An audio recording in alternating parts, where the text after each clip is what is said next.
Okay, well, my name is Graham Jenkins. My name is Timothy Berry. Alex Morrow. Chris Hungalitis. This is the military transition.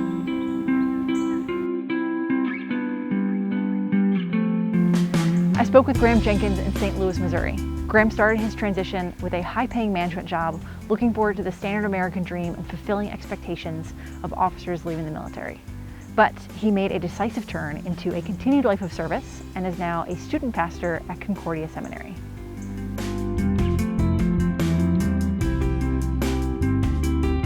My name is Graham Jenkins, and I was a 12 Alpha, which is an engineer officer.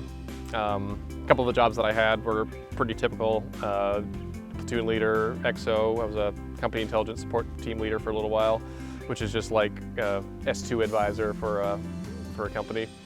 And then my last job was as a bullet instructor. It was a basic officer leadership course for the engineers, which is the best job in the Army. If anybody can become a platoon trainer or a small group leader, absolutely do it. It's great.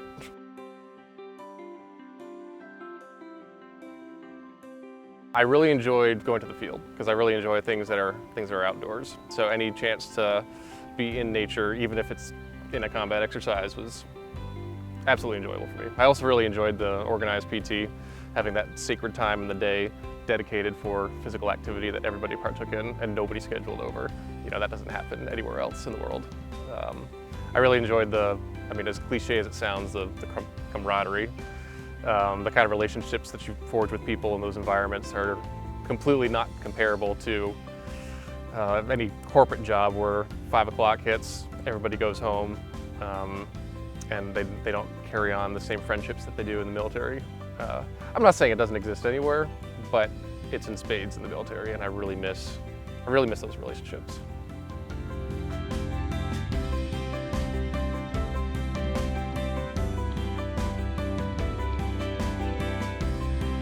I think for most of my military career, I was definitely open to the possibility that it would be something that I would do long term, but I didn't have my heart set on it. I wasn't like day one, I'm gonna make 20 years and retire, you know? So I've always thought that I would transition out at some point. But when I really started taking it seriously and decided, yeah, this is something I want to do, it's because I started to realize that as you move up the chain, especially in the officer world, you get farther and farther away from soldiers. Yeah, you get command time as a lieutenant colonel, or you get command time as a captain, but it's not the same relationship with being a platoon leader and leading platoon exercises.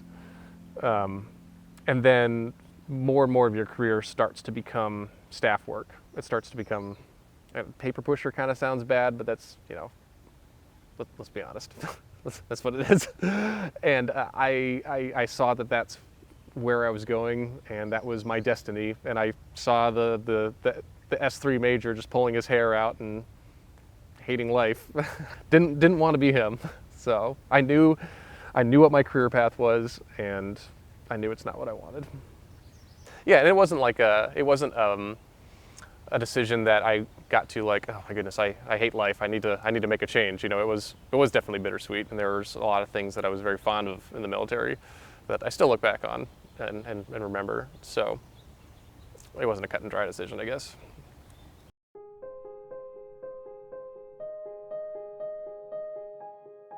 Last few months were the best because I was a platoon trainer at the Engineer Officer Basic Leadership course, and rather than having junior soldiers, private specialists, and squad leaders under me, I had all brand new lieutenants, all of them fresh out of college. They were all excited, they were all happy to be there, they all had ambitions, and to be in a role where I was a role model for them, but also helped guide them and provide them direction and answer their questions. Man, I thrived in that environment. I really enjoyed it. In fact, I think if I could have had that job for 10 years, which no platoon trainer has, it's very much an interim position between regular Army and then career course or onwards. If I could have had it for 10 years, I think I might have stayed. That's how good it was.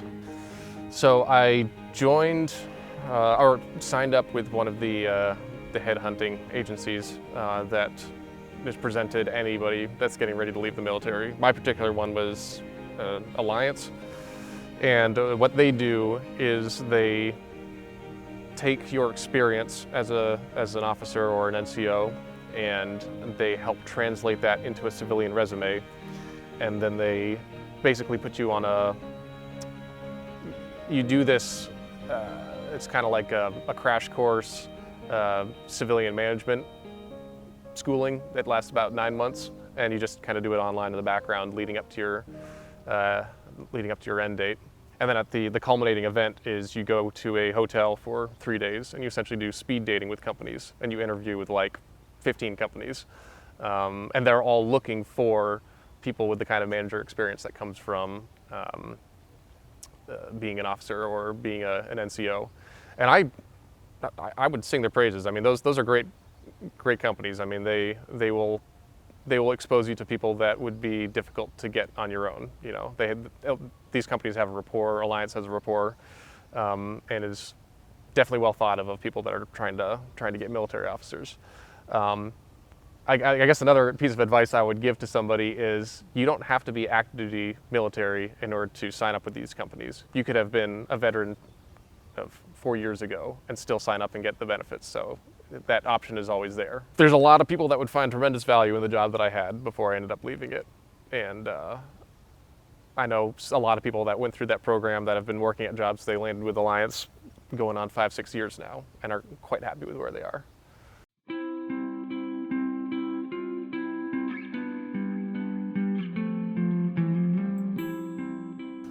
In terms of the process itself, I mean, it's not that complicated in the sense that there is a checklist, like you said, that you follow, and as long as you do those things, you are taking advantage of all the resources that the Army is giving you as you're transitioning.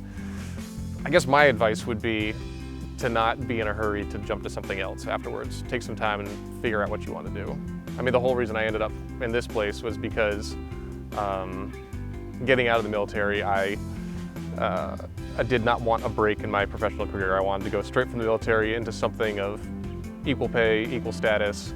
And so I interviewed at a couple companies that I thought might be a good fit for me. And then as soon as I was cut loose, as soon as I signed my papers, I was driving and went straight to the next spot, you know, and ended up in a job that I didn't like. So I think taking your time to really think about what you value and not just think about, hey, I got bills to pay, I got to make money, or I got to buy a house and start a family, or I got to do all these things. I mean, if that's really what you value and that's what you want to do, go for it. But if you take the time and reevaluate, that might not be it, you know? And it took working in a job for a couple of years that I didn't really like to understand what I wanted to do, what I valued.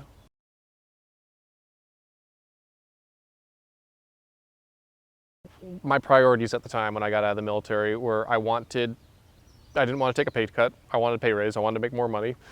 I wanted to be in a position that offered me a degree of autonomy where and I got everything I wanted. You know, I was in a position where where my opinions were valued, where I could make a decision without checking it by somebody else.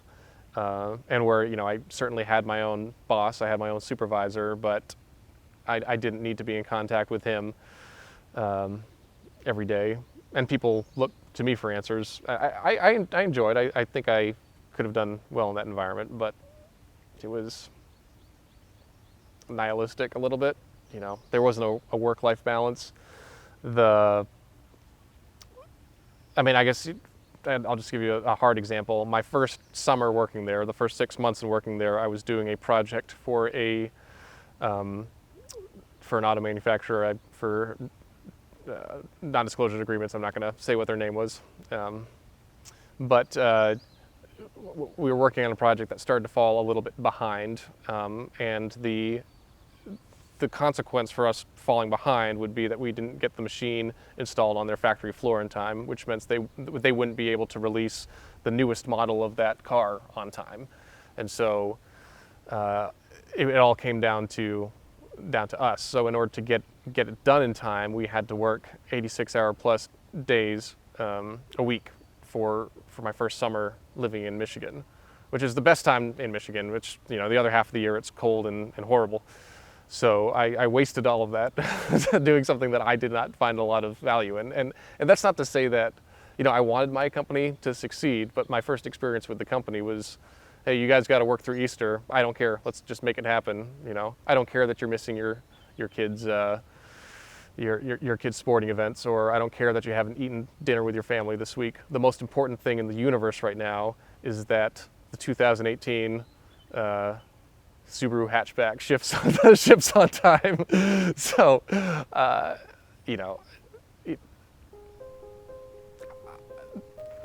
that wasn't important to me. That's not to say I didn't put in the hours to sacrifice my life for the company, which we all did to make the project happen. But at the end of the day, I didn't think I was adding value to society in a meaningful way.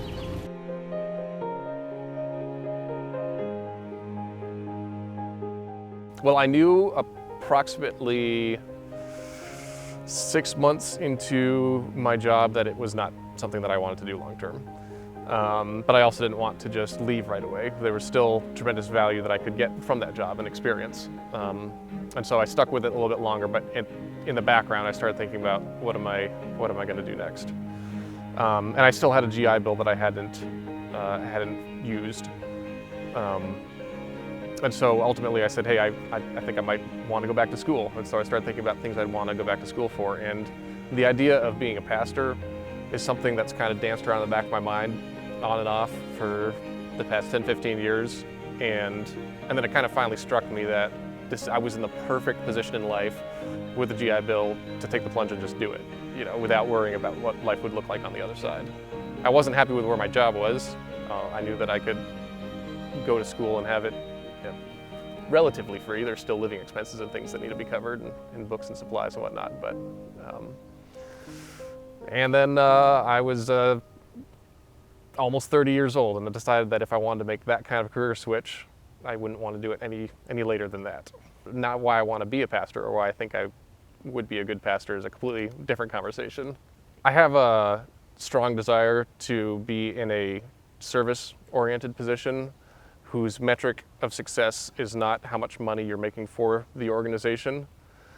And I also want to do something that I believe in the end result, that I believe in the ultimate mission, that at the end of the day, I believe that I've made a net benefit to people.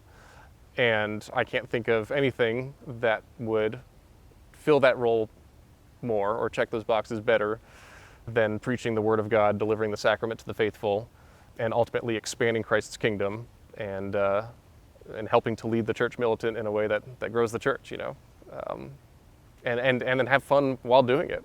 And I enjoy talking, I enjoy writing. I've written a couple sermons here at the seminary so far and preached one of them, and I find that extremely fulfilling. And I think it's an incredible honor to be able to be Christ's representative here on earth.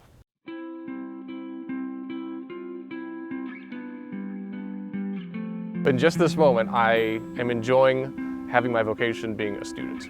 I'm really enjoying not having to go to work, but instead learn. That's awesome. I did not appreciate that as much as I should have in my undergrad when I was studying to be a mechanical engineer. But here, when I'm fully invested in what I'm doing and get a lot out of what I'm doing and enjoy all that I'm doing, and then having my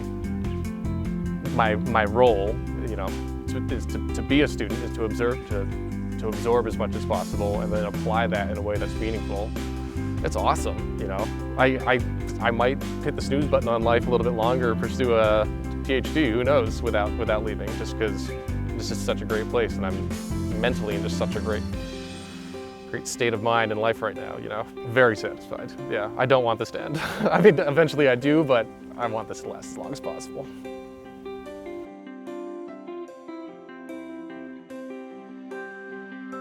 So the steps to becoming a pastor, I mean, it varies for denomination to denomination. I'm a member of the Lutheran Church Missouri Synod, and the way we do it, one, you have to express to your pastor that it's something that you're interested in, so you'll need a letter of recommendation from him.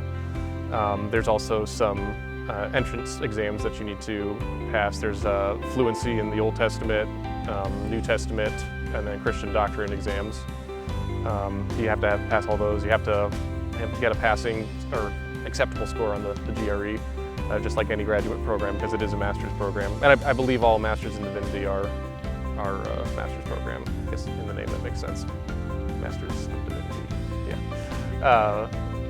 And then upon finishing all of that, you need to, at least in my church, do a district interview, which would just be the next step, the next level up from leadership at the parish level. You know, in order to be a district that's in charge of a couple states, you need to interview with them because they want several eyes on you to make sure, hey, is this somebody that we want speaking the word of God in front of our flock? And then at that point, if it's all good, then if it's something you want to do, then they'll extend you an acceptance letter, just like any other program, and then you're off to the races.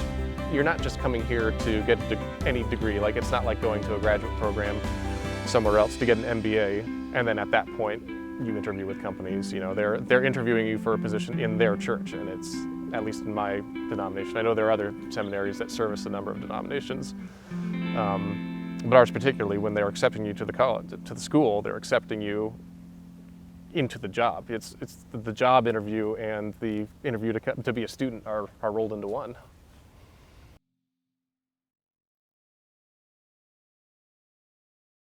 So for people who are getting ready to leave the military, any rank, take your time in trying to figure out what you want to do. Don't just take a job for the paycheck unless you find yourself in a financial situation in which you really need that. But if you can spare the time to not, go backpacking, take a trip, go live in a tent for a couple months, you know, go through an exercise and figure out how little possessions you need in your life. And then travel a little bit. You know, a lot of times people find more value in the community that they live in or the physical location they live in as opposed to what their employment is. There's a lot of factors that go into how people are helping, what makes people happy. And I get the feeling that when you're leaving the military, one of the messages that kind of circulates is that the job market is crap. It's really hard to get a job out there, you know. The military is the only place where you can find job security, and none of that is true, you know? And I think just don't buy into that. Take your time, you know, sell some things. I didn't do this, and I wish I did. I wish I had moved into my backpack and then just, I mean, you can go to any of the national forests and camp anywhere for 14 days in one spot, and then you can just move to another place in the same national forest and then camp for 14 days in that spot, you know, and do that for a summer. Or if there's a trip you've always wanted to take to Europe, do it, because that time between leaving the military, you have a great resume. You know, there's a lot of great experience that transfers over to the civilian career no matter what anybody tells you. A lot of it is just being able to make decisive decisions or be in a leadership position or work under stress. Those are all valuable things that can't be taught in school, that need to be learned. And a lot of employers want them, right? So you are in the driver's seat when you're leaving the military. I think the military has this, it really babies people in a way that it just takes care of all their needs. Like your health insurance, that's not something you need to worry about. Housing, that's taking care of you. You know, your schedule, what to wear, all concerns that people need to worry about in the civilian world are just not in the military. And I feel like when people go from being babied in the military, and I don't mean that condescendingly, but I do mean that in the sense that there are concerns that you just don't have in the military that people outside do. To go from that environment to one where you need to figure these things out for yourself can be terrifying. And then that narrative of it's hard to get a job out there, the job market sucks, you know, that scares people, I feel like, into staying in the military. And you shouldn't let that terrify you.